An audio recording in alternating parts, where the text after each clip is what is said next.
오늘 아침 저희들에게 주신 은혜의 말씀은 데살로니가 전서 2장 17절부터 20절까지의 말씀입니다.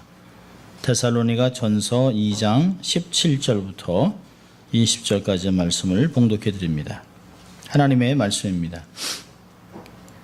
형제들아, 우리가 잠시 너희를 떠난 것은 얼굴이요 마음은 아니니 너의 얼굴 보기를 열정으로 더욱 힘썼노라. 그러므로 나 바울은 한 번 두 번 너희에게 가고자 하였으나 사단이 우리를 막았도다. 우리의 소망이나 기쁨이나 자랑의 면류관이 무엇이냐? 그의 강림하실 때 우리 주 예수 앞에 너희가 아니냐? 너희는 우리의 영광이요 기쁨이니라. 아멘. 하나님의 말씀이었습니다. Good morning. 좋은 아침입니다. 벌써 11월 달입니다. 11월 달. 참 놀랍죠? 얼마나 세월이 빨리 지나는지 모르겠습니다. 자, 우리 한번 또 늘 하던 대로 양손을 좀 가슴에 대고 우리가 나는 하나님의 특별한 사랑을 받은 사람이다. 두 번 믿음으로 하겠습니다. 나는 하나님의 특별한 사랑을 받은 사람입니다. 나는 하나님의 특별한 사랑을 받은 사람입니다. 믿습니까, 여러분? 다음 우리 같이 붙여볼까요? 하나님을 기쁘시게, 사람을 행복하게. 우리는 늘 그렇게 살아갈 것입니다. 자, 오늘은 바울의 기쁨과 면류관이라고 하는 제목으로 말씀을 나누려고 합니다. 옛날 로마 시대에는 로마의 기부인들은 서로 집을 방문하면서 그 집에 소장하고 있는 보물들을 감상하고 또 자기들이 갖고 있는 보물을 자랑하는 것을 낙으로 삼았다고 합니다. 그런 걸 보면 뭐 지금이나 옛날이나 큰 차이는 별로 없습니다. 서로 내가 무엇을 갖고 있느냐, 내게 얼마나 더 비싸냐, 내가 얼마나 좋으냐, 이런 것들을 자랑한다고 합니다. 최근에 그 중국 사람들이 하도 돈이 많아져가지고요, 몬트리팍이나 이 차이나타운을 가면 주말이 되면 저녁 한 9시부터 한 18살에서 21살짜리의 젊은 아이들이 차를 어마어마한 차들을 몰고 나온답니다. 램보기니 뭐 100만 불짜리 차 이런 걸 몰고 나온대요. 다 이제 중국의 이제 고위 뭐 관리 자녀들이고 뭐 이런 사람들이죠. 물어본답니다. 이 차를 평상시 학교 몰고 다니냐? 아니요. 학교 갈 때는 그냥 아우디, 폴쉐 이런 걸 몰고 다닌다고 합니다. 그리고 그런 차들을 몰고 나와서 그냥 즐거운 시간을 갖는 것이에요. 젊은이나 뭐 남자나 여자나 옛날이나 지금이나 서로 내가 갖고 있는 게 더 좋다, 뭐 붕붕거리고 이제 막 그렇게 차를 몰고 나온다고 합니다. 그래서 옛날 로마의 부인들이 그렇게 서로 내게 더 귀하다, 내가 얼마나 돈을 들였다, 이렇게 자랑을 한답니다. 그런 걸 낙으로 삼았어요. 그러다 어느 날 이제 코르네지아라고 하는 사람의 집에 모여서 최근에 구매한 폐물들이 뭐냐, 보물이 뭐냐, 이런 걸 서로 이제 막 경쟁이나 하듯 자랑하다가 이 집 주인한테, 아니 당신 댁의 집에도 있는 보물이 뭔지 좀 보여달라고. 그랬더니 가만히 웃고 있더래요. 그래서 갖고 나와봐요, 좀 보여줘요, 뭔지. 좀 궁금해 죽겠네, 막 이랬답니다. 그러자 그러자고. 잠시 후에 코르네지아라고 하는 여인이 자기 아들과 딸을 이렇게 손을 잡고 나왔답니다. 하는 얘기가 우리 집에 보물 중에 보물들입니다. 그 사람들이 애게게 했지만 사실은 느끼는 바가 큰 거죠. 야, 우리 애들은 뭐 밥을 먹었는지, 뭐 옷을 입고 다니는 건지, 병이 난 건지 그건 모르는지 그냥 폐물만 열 손가락에 다 끼고 다니면서 그냥 이러고 다녔던 자기들의 마음에 이제 부끄러움을 당하기도 했던 것이죠. 얼마나 귀한 건지 몰라요. 우리의 가정의 보물은 바로 이 아이들입니다. 우리가 그렇게 얘기하지 않지만 우리의 자녀들을 우리의 미래입니다, 우리의 소망이라고 얘기를 하지 않습니까? 우린 지나가는 세대지만 이게 참 우리 몸을 통해 주신 자녀 얼마나 귀한가, 이렇게 늘 생각하고 살아갑니다. 우리 신앙인들은 더 말할 것도 없죠. 우리는 생명 대신 하나님을 모시고 사는 사람들이기 때문에 그렇습니다. 하나님이 또 우리를 이 세상의 미래, 세상의 소망, 세상의 면류관이라고 세상에 내어놓았기 때문에 그렇습니다. 자녀를 가진 그리스도인들은 하나님께서 주신 자녀가 자신들의 면류관이죠. 잠언서 17장 6절은 이렇게 얘기합니다. 손자는 노인의 면류관이다. 참이 3대라는 게 참 중요한 것이에요. 저는 아직 뭐 손자가 없습니다. 우리 안 집사님은 시간만 되면 이제 손자 손녀를 자랑하고 싶은 기회를 자꾸 만들려고 하지. 그건 뭐 어쩔 수 없습니다. 손자 손녀가 삶의 면류관이죠. 성경이 얘기한 것이에요. 노인의 면류관. 또 시편 127편 3절은 자식은 여호와의 주신 기업이요 태의 열매는 그가 주신 상급이라. 상급이라고 얘기하는 것이에요. 여러분, 세상에서 자녀들이 성공하고 잘 나가고 정말 존경받는 위대한 인물이 되는 것은 물론 당연히 자랑스러운 일이죠. 세상에서 필요한 인재가 되고 영향력 있는 삶을 살아간다면 얼마나 뿌듯하고 기쁘겠습니까? 어우, 정말 댁에 자녀 보면 정말 대단합니다. 참 잘 키우셨어요. 아유, 자식 하나 잘 키우셨네요. 얼마나 기분 좋은 이야기입니까? 그런데 이러한 자녀들의 삶에 신앙이 중심이 되어 있다면, 세상에 하나님이 엄청난 부와 재력과 권력을 줘도 절대로 타락하는 데 사용하지 아니하고 그것을 하나님의 영광을 위해서 사용한다면 얼마나 놀랍겠습니까? 그들의 삶 가운데 하나님이 하셨습니다. 하나님이 도와주셨습니다. 하나님 아니면 나는 아무것도 아닙니다라고 고백하는 자녀를 보면 그 부모의 마음은 얼마나 기쁘겠습니까? 요한 사도는 요한 3서 1장 3절 4절에서 이런 말을 합니다. 형제들아, 와서 내게 있는 진리를 증거하되 내게 진리 안에서 행한다 하니 내가 심히 기뻐하노라. 내가 내 자녀들이 진리 안에서 행한다 함을 듣는 것보다 더 즐거움이 없도다. 요한이 얘기하는 것이죠. 다 세상에 있는 거 부질없는 거라고. 그런데 하나님의 사람들이 말씀대로 살아간다는 것만큼 내 마음에 기쁨을 주는 일이 없다라고 얘기합니다. 이 땅에서 살아가면서 창조주 하나님의 영광을 위해서 또 나를 낳아준 육신의 부모님의 체면과 명예를 위해서 살아간다면 자녀들은 얼마나 복된 인생을 살아가는 것이겠습니까? 부모들이 나이가 들면 다 자식 자랑으로 낙을 삼는다고 합니다. 처음에는 우리 아들이 좋은 대학 갔어요. 우리 애들이 좋은 직장 얻었습니다. 이거 결혼해서 아주 이번에 또 아들을 낳았어요. 손녀를 낳았어요. 이러면서 이게 늘 재밌는 얘기. 사람들이 이제 그만 얘기하자고. 그래서 벌금을 내줬습니다. 벌금. 손자 얘기하면 벌금. 그런데 벌금을 1불씩 하자는데 어떤 분이 10불. 제가 자기가 10가지를 하겠다는 거예요. 얼마나 사실 자녀들을 자랑하고 싶은 부모들의 마음이겠습니까? 자녀를 향한 마음은 부모들이 똑같은 것 같습니다. 여러분, 본문에서도 사도 바울은 데살로니가 교우들을 나의 기쁨이요 나의 면류관이나 부르고 있습니다.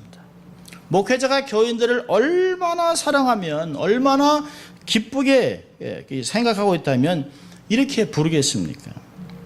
만약에 목회자가 자기 교회의 교인들을 이렇게 귀하게 여기고 사랑한다면 교회에 문제가 있을 수가 없죠.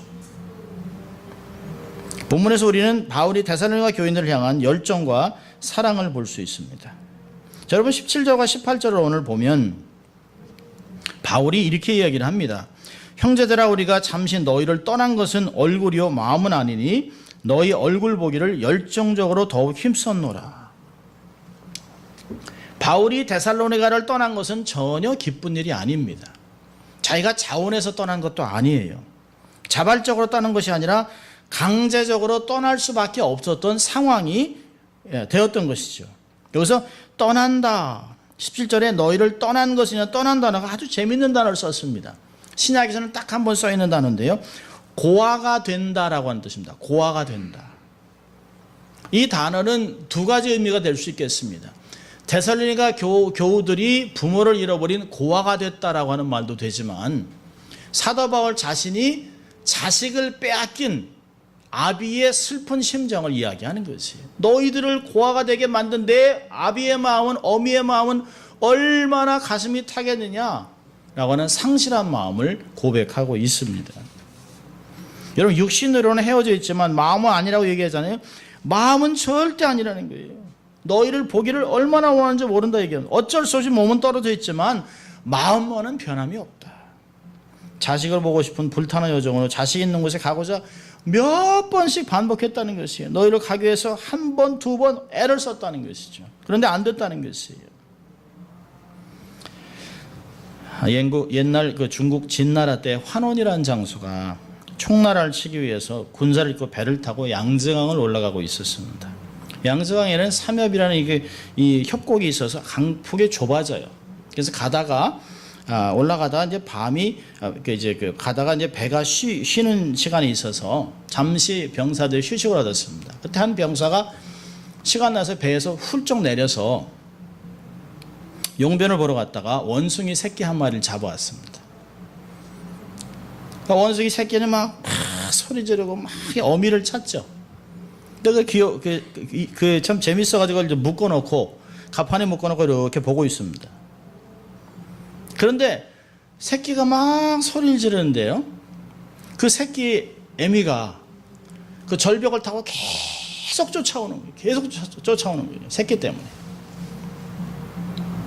그러다가 결국은 한 백여리를 배를 쫓아오니까 그 사람들이 다 그 양쪽에 새끼가 부르는 소리, 어미가 애간장에 녹아서 그 부르는 소리를 막 보다가 어미가 어느 한 절벽 있는 데 가서 푹 뛰어서 배에 딱 때려졌습니다. 그래서 너무 강하게 갑판에 부닥치니까 어미가 죽었어요.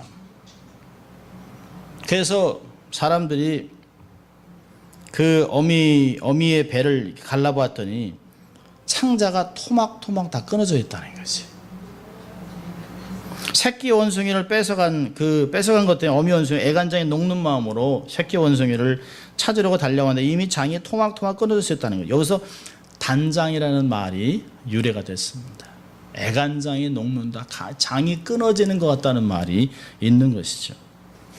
참 재밌는 걸 훈련시켰는데요.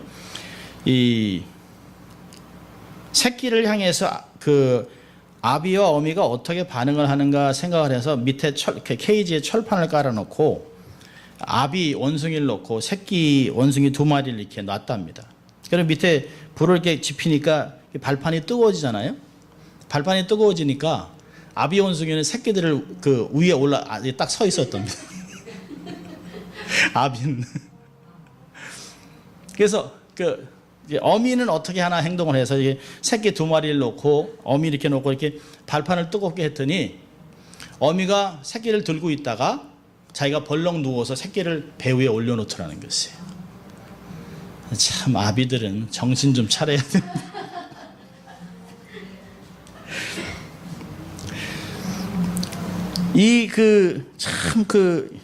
이 환원이라는 장수가 그 새끼의 원숭이를 풀어주면서 왜 새끼를 잡아왔느냐. 그래서 그 군인 하나를 아주 심한 매를 때려서 재판을 하고 쫓아내는.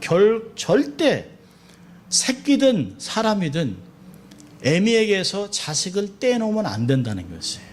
못 견딘다는 거죠. 한간 미모리 원숭이도 자식을 잃어버린 것 때문에 애간장에 녹았는데 사람은 어떻겠습니까? 바울도 이런 심정을 얘기하는 것이에요. 복음으로 낳은 데살로니가 교회 교인들을 생각하면서 어쩔 수 없이 그와 같이 떨어진 환경 때문에 떨어진 것이죠. 말씀으로 잘 양육하지 못하고 이 핍박과 어려운 상황 때문에 뺏기게 돼서 애간장에 녹는 마음으로 데살로니가 교인들에게 사랑을 고백하고 있는 것입니다. 이렇게 가고 싶었는데요. 18절 보니까 뒤 부분에 이렇게 되어 있어요. 그러므로 나 바울은 한 번, 두 번 너희에게 가고자 했으나 사단이 우리를 막았다. 바울이 데살로니가 교인들을 돌아보기 위해서 돌아가려고 애를 썼는데 사단이 길을 막았다라고 고백하고 있습니다. 사단이 어떻게 데살로니가 돌아가지 못해서 바울을 막았느냐 하는데 추측이 굉장히 많습니다. 첫째로는 유대인들의 핍박과 음모라고 얘기하고요. 또 하나는 바울의 육신의 몸에 병이 있었던 것 때문에 너무 쇠약했기 때문에 움직이지 못했다는 것도 있고요. 또 하나는 데살로니가 읍장들이 야손에게 가했던 법정 금지령을 내렸기 때문에 도저히 돌아올 수 없게 만들었다라고 합니다. 어떤 추측인지 알 수 없지만은 적어도 편지를 쓰고 있는 바울과 편지를 받는 데살로니가 교인들은 그 사단이 누군 줄 알고 있습니다. 여러분, 사단이 이게 빨간 색칠을 하고 뿔이 나고 이게 창을 들고 우리에게 찾아오지 않죠. 그럼 다 도망가죠. 그런데 아주 매력적으로 아주 예쁘게 어떤 때는 정말 믿을만한 그런 모습으로 우리에게 나타납니다. 어떤 때는 권력을 사용해서, 어떤 때는 폭력을 가해서, 어떤 때는 유혹을 통해서 우리에게 다가오는 것들을 볼 수가 있어요. 하여튼 바울과 데살로니가 교우들은 어떤 그 핍박 속에서 두 팀들이 만날 수 없도록 사이를 갈라놓은 것들을 서로는 알고 있습니다. 그럼 사단은 갓 태어난 데살로니가 교우들이 신령한 은혜를 먹고 성장하지 못하도록 관계를 끊어버리려고 했습니다. 불필요한 오해를 갖기도 하고 상처를 갖기도 하고 서로 불신하도록 만들려고 했던 것이죠. 그럼 사단은 지금도 마찬가지예요. 지금도 하나님의 뜻을 이루지 못하도록 다양한 방법으로 우리들을 어렵게 합니다. 어떤 때는 유혹하기도 하고, 어떤 때는 회유하기도 하고, 어떤 때는 핍박을 가하기도 하고, 손해를 얻게도 합니다. 네, 기억하십시오. 우리의 삶에 은혜가 깊어지면 깊어질수록 사단의 공격은 더 수위가 높아진다는 것이에요. 아무것도 하지 않는 교인들에게는 사단이 그냥 내버려 둡니다. 가만히 내려도 돼요. 영향력을 행사하지 못하기 때문에. 내가 은혜를 입고 말씀대로 살려고 애를 쓰고 몸부림치면 칠수록 사단은 더 심하게 우리를 공격합니다. 왜냐하면 우리를 통해서 나타날 하나님의 역사가 너무 커지기 때문에 그렇습니다. 여러분, 직분자들이 되어서 목회자와 신령한 사역을 감당해야 되는데 그렇지 못하고 세력 다툼을 하면 어떻게 되겠습니까? 누가 주도권을 쥐고 교회를 운영할 것인가? 이게 목사교회냐 장로교회냐? 이런 말을 제일 듣기 좋아하는 존재는 사단이죠. 이게 어느 사람의 교회입니까? 하나님의 교회죠. 머리는 예수 그리스도, 이 교회의 주인은 누구도 사람이 될 수 없어요. 이 교회의 주인은 예수 그리스도 한 분밖에 없습니다. 정말 주도권을 잡고 이렇게 교회를 흔들려고 한다면 그건 사단의 손아귀에 그냥 놀아나는 것과 똑같습니다. 사단은 초신자들을 잘 건드리지 않습니다. 왜? 영향력이 없기 때문에. 목회자, 중직자들을 들어서 흔들어 놓습니다. 여러분, C.S. 루이스라고 하는 사람이 쓴 악마의 편지라는 책인데요, 아주 재밌는 것들을 이렇게 썼습니다. 영국의 어떤 신사가 일주일에 한 번씩 도서관에 가서 책을 읽는 습관이 있었습니다. 하루는 그 습관을 따라가다가 오늘은 좀 종교서적인 눈에 띄어서 좀 하나님에 대한 것들 좀 읽어볼까 이렇게 생각을 하고 책을 찾는데요, 갑자기 이런 생각이 있습니다. 사단이 찾아와서 속삭입니다. 뭐 이렇게 골치 아픈 생각을 하냐, 좀 있으면 밥 먹어야 되는데 밥이나 먹자, 밥이나. 그래서 신사는 조금 전에 있었던 하나님에 대한 궁금증을 털어버리고 밥을 먹으러 갔습니다. 그래서 밥을 먹으러 이렇게 하다가 그래도 하나님 그 책을 좀 이렇게 생각을 하고 있는데요, 또 사단이 속삭입니다. 체한다, 체해. 밥 먹다 체한다. 밥이나 제대로 먹어라. 그래야 되겠다. 우선 밥이나 먹자. 그래서 식사를 다 끝내고 하나님에 대해서 이제 깊이 생각에 잠기려고 하는데 사단이 또 방해를 합니다. 그런 생각은 한가할 때나 해라. 지금 일이 얼마나 바쁜데, 할 일이 얼마나 많냐. 집에 가도 일이 산더미같이 쌓였다. 시간이 어딨냐. 다른 날 생각해라. 결국은 신사는 하나님에 대한 아무 지식도 얻지 못한 채 도서관을 나왔습니다. 사단은 집으로 터벅터벅 돌아가는 분주한 발걸음을 통해서 막 집으로 가려고 하는 신사를 보고 미소를 지었다고 합니다. 그럼 사단의 전략은 하나님에 대한 일들을 미루게 합니다.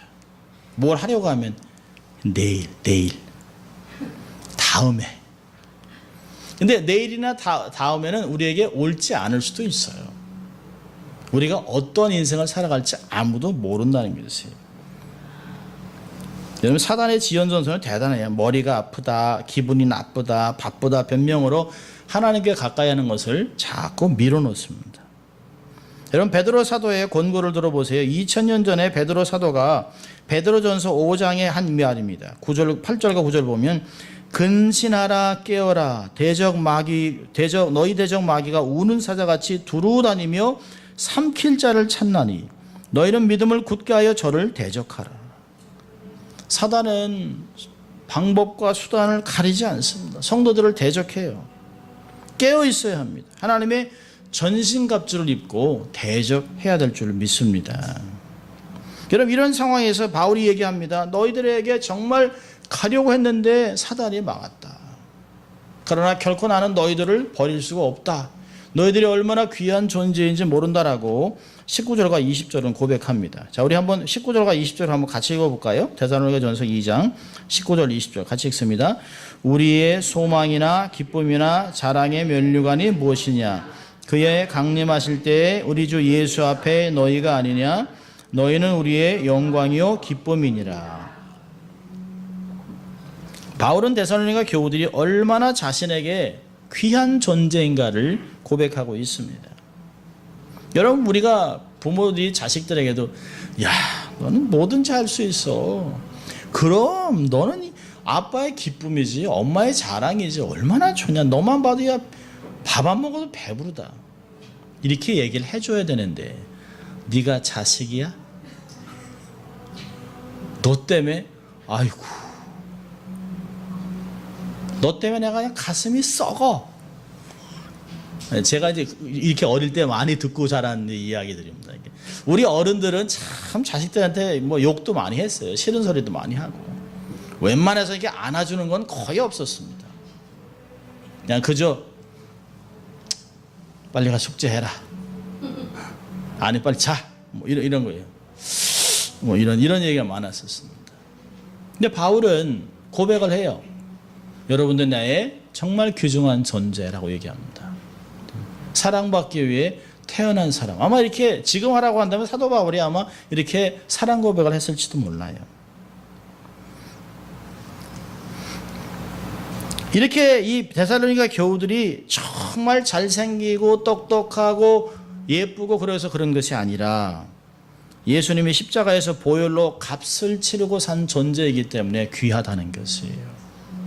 사람의 가치는 첫째로는 하나님의 형상을 갖고 있기 때문에 가치가 있는 것이에요.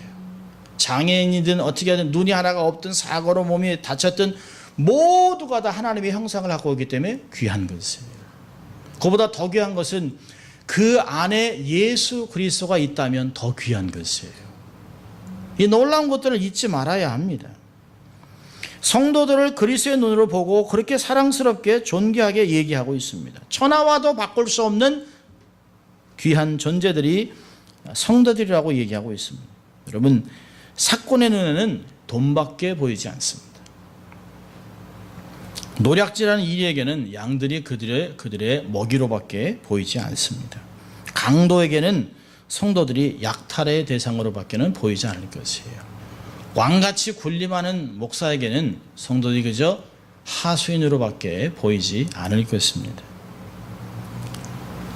참목자의 눈에 비친 양들의 모습은 유일한 소망, 유일한 기쁨, 유일한 면류관이라고 고백하고 있습니다. 하나님과 주 예수 그리스도에게 비치는 양들의 모습이 그리스도의 목장을 목회하는 목자들에게 비치는 양들의 모습과 완전히 일치하기 때문입니다. 그렇기 때문에 그리스도의 마음을 품지 않고 교회를 목회한다거나 하나님께 소망을 두지 않는다면 주의 종이 된다는 것은 있을 수도 없고 그렇게 해서도 안 되는 것이죠. 물론 제가 목회를 해보면 교우들 중에 정말 말을 안 듣는 성도들이 있습니다. 정말 지겹게 말을 안 듣습니다. 어떻게 저렇게 말을 안 들을까? 염소같이 목자를 들이받는 양도 있어요. 양 같은데 뿔이 있어요. 제멋대로 제 갈 길로 가고자 하는 고집스러운 양도 있어요. 끝까지 반대로 어긋장을 놓는 양도 있어요. 자기는 끝까지 반대편에 서겠다는 것이에요. 참 나이는 먹었는데 철딱선이 없는 양들이 있어요. 그런데 변하지 않는 건 뭘까요? 그들은 바로 하나님이 기뻐하시는 하나님의 언약 백성들이라는 것이에요. 그걸 놓치는 순간 사람들이 얄미워지는 것이에요. 목사가 초심을 잃어버리고 그들이 어떤 존재인가를 잃어버리니까 화가 나는 것이죠. 여러분, 우리가 밖에 있는 사람을 대하는 것과 우리의 자식을 대하는 것이 다른 이유가 뭘까요? 부모에게 자식의 신분은 변하지 않아요. 아무리 사고를 치고 아무리 말을 안 듣고 아무리 속을 새겨도 내 자식이니까 어떻게 해요? 내 자식이니까 내가 품어야죠. 내 치면 사고 치면 깜빵 가니까 어떻게 해요? 내가 품고 사는 거예요. 큰 나이가 70이 된 그 모친이 아들 40 넘은 철딱서니면 등치 큰 아들이 어떻게 사고 칠까 봐 절절매세요. 그 작은 어머니가 아들을 쫓아다닙니다. 쫓아다닙니다. 먹었어? 괜찮아? 그래 이렇게 다닙니다. 자식이 알겠어요? 몰라요. 하나님의 택한 백성, 하나님의 나라를 받는 후사들입니다. 그들을 하나님이 사랑하듯 사랑해야 하는 것이 목사의 의무와 사역입니다. 하나님이 맡겨주신 하나님의 의도를 잘 파악해서 균형 있는 성장을 위해서 성장하고 성숙해서 열매 맺는 일꾼을 세워나가는 것이 목사들이 해야 될 일이에요. 목사의 초심이 사역의 모든 것을 결정한다고 해도 과언이 아닙니다. 사도 바울이 우리들에게도 얘기하는 것이에요. 우리가 어떤 사람이 되어야 될 것인가를 오늘도 우리에게 도전하고 있습니다. 자, 우리 두 가지만 교훈을 본문에서 찾으려고 합니다. 적용해 볼 텐데, 첫째로는 영적인 분별력을 키우라는 것이에요. 우리는 영적인 분별력을 소유해야 됩니다. 왜 이런 일이 벌어지고 있는지. 그냥 아무 이유 없이 오해할 필요가 없어요. 아무 것이나 생각하고 아무 것이나 받아들이고 아무거나 따라하면 안 됩니다. 말씀으로 분별하고 영적인 신령한 것을 반드시 찾아내야 합니다. 그리고 그것을 지켜내야 합니다. 상황을 말씀의 기준으로 해석해야 합니다. 어떤 상황이 벌어지면 놀라고 당황하고 좌충우돌하는 것이 아니라 하나님 말씀에 이 말세에는 이런 일이 벌어진다고 했다. 우리로 하여금 깨어있으라고 했다. 우리가 이렇게 놀랄 일이 아니고 좌절하고 낙심할 일이 아니다라고 하는 걸 금방 파악해야 하는 것이에요. 이것이 정말 하나님의 뜻인가? 어떻게 하면 이것이 정말 하나님의 교회에 덕을 세울까를 늘 생각해야 되는 것입니다. 그래서 듣기는 속히하되 말하기는 천천히 해야 합니다. 여러분, 영적으로 분별력을 키운다면 말을 쉽게 옮기면 안 돼요. 말도 할 게 있고 안 할 게 있습니다. 들리는 거야 어떻게 하겠어요? 들리는 거야. 들리는 거야 들을 수밖에 없죠. 그러나 하는 거는 내가 결정할 수 있습니다. 이건 내가 들었는데 옮기면 누구 하나 죽는다. 내가 옮기면 저 사람 다친다. 이거 옮기면 사람이 안 되겠다. 그럼 꾹 참는 거지. 그리고 하나님께 맡기는 거예요. 하나님, 저는 할 힘이 없습니다. 하나님 하십시오. 맡기는 것이. 이런 말을 쉽게 툭 던져놓으면 산불같이 번져요. 그 희한하죠. 말은 이렇게 자꾸 불어요. 이렇게 불어요. 누구 아프다 그러면 좀 있으면 죽었다 이렇게 합니다. 그러니까 말은 불리면 안 돼요. 그래서 놓친 고기는 우리의 말 속에서 계속 자라잖아요. 이렇게 막 놓친 고기는 이렇게 낚시해서 딱 했는데 놓쳤는데 이게 점점 자라요. 한 번은 고래같이 막 이렇게 자랍니다. 영적인 분별력을 키우는 것, 듣는 것 조심하고 말하는 것 조심하는 것이. 보는 것도 조심해야죠. 판단하는 것도 조심해야 되죠. 다 말씀에 근거를 두고 있는 것이. 또 하나는요, 초심을 유지하는 것이에요. 초심.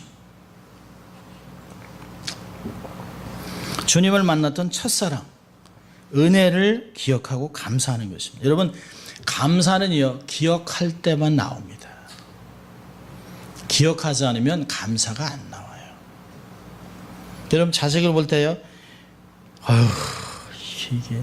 그런데요, 이 아이가 막 핏덩이로 딱 태어나가지고, 우왕 할 때, 자식이 으앙 할 때 그 감동은요, 이게 말을 못 합니다. 이게 막. 태어났을 때 너무 감동이죠. 그리고, 요만한 게 벌써 이렇게, 우와, 어떻게 이렇게 컸나, 사고 없이 컸나, 이 감사하는 거예요. 기억하지 않으니까 현재만 딱 보니까요, 딱 잘라서 요 나쁜 건 보니까. 그런데 전체를 기억하면 인생이라는 게 업앤다운이 있잖아요. 그럴 수도 있고 못할 때도 있어요. 자식 키우다 보면 한 놈은 잘하고 한 놈은 안 돼. 근데 모르는 거예요. 어떻게 살지 아무도 몰라요. 저거 제대로 살겠는데 제일 잘 살아요. 제일 살 것 같더니 제일 못 살아. 그건 아무도 모르는 거예요. 그런데요, 다 이렇게 지나온 것을 기억하면서 참 은혜였지. 아우, 하나님 어떻게 우리한테 이런 아이를 맡겼나. 감사. 그러다 보면요, 아이가 다르게 보입니다. 우리 인생은 그렇게 살아가야 되는 거예요. 기억하고 감사하고 그 자세로 대하는 거지. 여러분, 목사는 참 부족한 사람을 하나님의 거룩한 말씀을 다룰 수 있도록 이 직분 맡기신 게 얼마나 감사해요. 하나님의 대목자장인데 저를 목동을 불러서 이 목장을 목양하도록 부르셨어요. 성도들은요, 하나님이 그렇게 목동을 불러줬기 때문에 그 목동을 존경하고 인정하고 따라야 되는 거예요. 이 풀을 먹으라 하는데 자꾸 딴 거 먹으면 안 돼요. 독풀을 먹고 죽으면 안 돼요. 비교하고 비판하고 정죄하면 교회는 살아나지 못합니다. 저는 가끔 목사에게 다른 목사 흉을 보는 사람이 있어요. 저한테 다른 목사를 흉 봅니다. 그러면 그분에게는 목사의 기준은 그거밖에 안 돼요. 빨리 버리셔야 돼요. 비교하지 말고. 목사에게 상처를 받았어도 그걸 버리고 지금 있는 목사를 인정하고 존중하고 살아가는 것이에요. 잘 대접하세요. 잘 인정하세요. 존중하세요. 그렇다면 저는요, 양무리들을 귀하게 봐야 합니다. 저는 얼마든지 하나님이 내칠 수 있어요. 양들이 중요하기 때문에 목동은 내칠 수 있어요. 주님이 맡겨준 양물이 내가 주인이 아니에요. 하나님이 주인이기 때문에 하나님이 의도하신 대로 하나님이 사랑하는 것 같이 하나님이 아끼는 것 같이 그렇게 말씀으로 보호막을 쳐주고 먹이고 양육하는 것이 제가 해야 될 일입니다. 부지런히 양떼에 관심을 두고 무엇을 먹고 있는지 어떻게 성장하는지 그것을 보고 열매를 보고 알아야 되는 것이에요. 그래서 저는 늘 푸른 초장이 어디 있는지, 잔잔한 물가가 어떤 것인지, 어떤 것을 먹여야 좋을 것인지를 늘 고민해야 되는 것이 목자가 해야 될 일입니다. 여러분, 데살로니가 전서 같은 그렇게 바울과 목양을 받는 성도들이 그러한 관계를 유지하고 있다면 우리도 그렇게 유지할 수 있습니다. 그렇게 된다면 목자와 성도들이 서로 존중하고 배려하고 인정하고 아껴준다면 세상이 어떠하든지 간에 풍파를 이겨낼 수 있습니다. 교회는 건강하게 성장할 수 있어요. 첫 단추를 잘 끼우는 게 중요합니다. 많이 모이는 것보다 더 중요한 것은 아름답게 첫 단추를 잘 하고 그 상태로 계속해서 아름다움을 유지하는 것이에요. 건강하게 유지해서 성장하는 것입니다. 건강하면 성장할 수 있습니다. 행복하면 성장할 수 있어요. 행복하면 기쁨의 소리를 낼 수 있습니다. 서로를 귀하게 여기고 행복한 소리를 내는 우리가 교회가 될 수 있기를 주의 이름으로 축원합니다. 기도하겠습니다. 하나님 아버지, 감사합니다. 오늘도 저희들을 말씀 앞으로 초청하시고 깨달음을 주시고 권면해 주신 것 감사합니다. 서로를 귀하게 여기고 존중하고 배려하면서 함께 주의 영광을 실현하는 저희들 될 수 있도록 주님 축복하여 주시옵소서. 감사하고 예수님 이름으로 기도합니다. 아멘. 이제 다 일어나서